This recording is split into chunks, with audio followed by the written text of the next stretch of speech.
ఇక పార్లమెంటు వర్షాకాల సమావేశాలకు రంగం సిద్ధమైంది. జూలై 20 నుంచి ఆగస్టు 13 వరకు మాన్సూన్ సెషన్ నిర్వహించేందుకు కేంద్రం కసరత్తులు చేస్తోంది. ఈ సమావేశాల్లో మరోసారి డీలిమిటేషన్ బిల్లు ప్రవేశపెట్టేందుకు ప్రభుత్వం సిద్ధమవుతోందని సమాచారం. మహిళా రిజర్వేషన్ చట్టం అమలుకు లైన్ క్లియర్ చేస్తూ నియోజకవర్గాల పునర్విభజన బిల్లును గత సమావేశాల్లో మోదీ సర్కార్ పార్లమెంటు ముందుకు తెచ్చింది. అయితే రాజ్యాంగ సవరణ బిల్లు ఆమోదానికి అవసరమైన మెజార్టీ లేక ఆ బిల్లులు వీగిపోయాయి. ఇటీవల పలు రాష్ట్రాల్లో జరిగిన రాజకీయ పరిణామాలతో ఉభయ సభల్లో ఎన్డీఏ సంఖ్యాబలం పెరిగింది. తమిళనాడు విపక్ష డీఎంకే మద్దతు కూడగడితే డీలిమిటేషన్ బిల్లును ఆమోదింప చేసుకోవటం కేంద్రానికి ఈజీ అవుతుంది. ఇక ఈ ప్రక్రియ ఇప్పటికే ఎన్డీఏ వర్గాలు ప్రారంభించాయి. దీంతో వర్షాకాల సమావేశాలు హాట్ గా సాగటం ఖాయంగా కనిపిస్తోంది. ఇక ఇదే అంశంపై మరిన్ని అప్డేట్స్ మా కరెస్పాండెంట్ వెంకటేష్ అందిస్తారు. వెంకటేష్, మాన్సూన్ సమావేశాలకు సిద్ధమవుతున్నట్లుగా తెలుస్తోంది. అలాగే ఏదైతే డీలిమిటేషన్ బిల్లు, మహిళా రిజర్వేషన్ బిల్లును కూడా ఇప్పుడు ఆమోదించే సంఖ్య పెరిగింది కాబట్టి ఆ దిశగా ప్రయత్నాలు చేస్తున్నట్లుగా చూస్తున్నాం. ఎన్డీఏ అప్డేట్స్ ఏంటి? పార్లమెంటు వర్షాకాల సమావేశాలు జూలై 20 నుంచి ప్రారంభం కాబోతున్నాయి.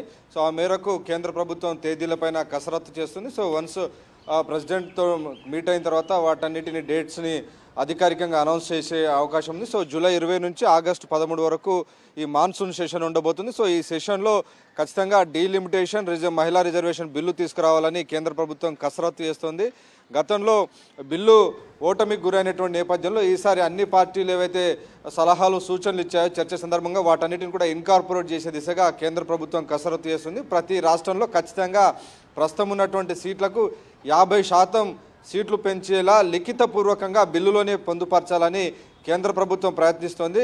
గతంలో మాత్రం ఈ యొక్క లిఖితపూర్వకంగా 50% పెంచుతామని ఎక్కడా అందులో లేదు. సో ఈ అంశాన్ని అనేక పార్టీలు తప్పుపట్టినటువంటి నేపథ్యంలో ఆ అంశాన్ని ఖచ్చితంగా చేర్చి 1971 జనాభా లెక్కల ప్రకారం యథావిధిగా దీన్ని కనుక నిర్వహిస్తే చాలా పార్టీలు మద్దతు ఇచ్చేటువంటి అవకాశం ఉంది. దీన్ని మొన్నటి వరకు వ్యతిరేకించినటువంటి డిఎంకే కూడా మద్దతు ఇచ్చేటువంటి అవకాశం ఉందని తెలుస్తోంది.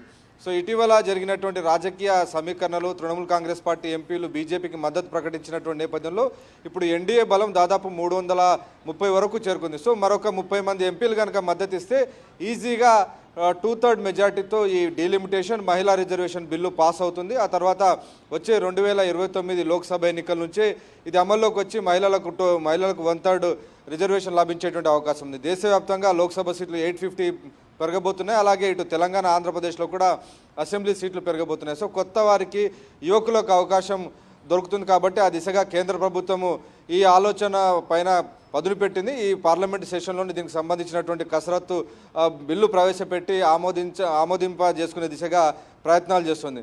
ఇంకోవైపు కేంద్ర మంత్రివర్గ పునర్వ్యవస్థీకరణ సంబంధించినటువంటి కసరత్తు కూడా అంతర్గతంగా కొనసాగుతుంది.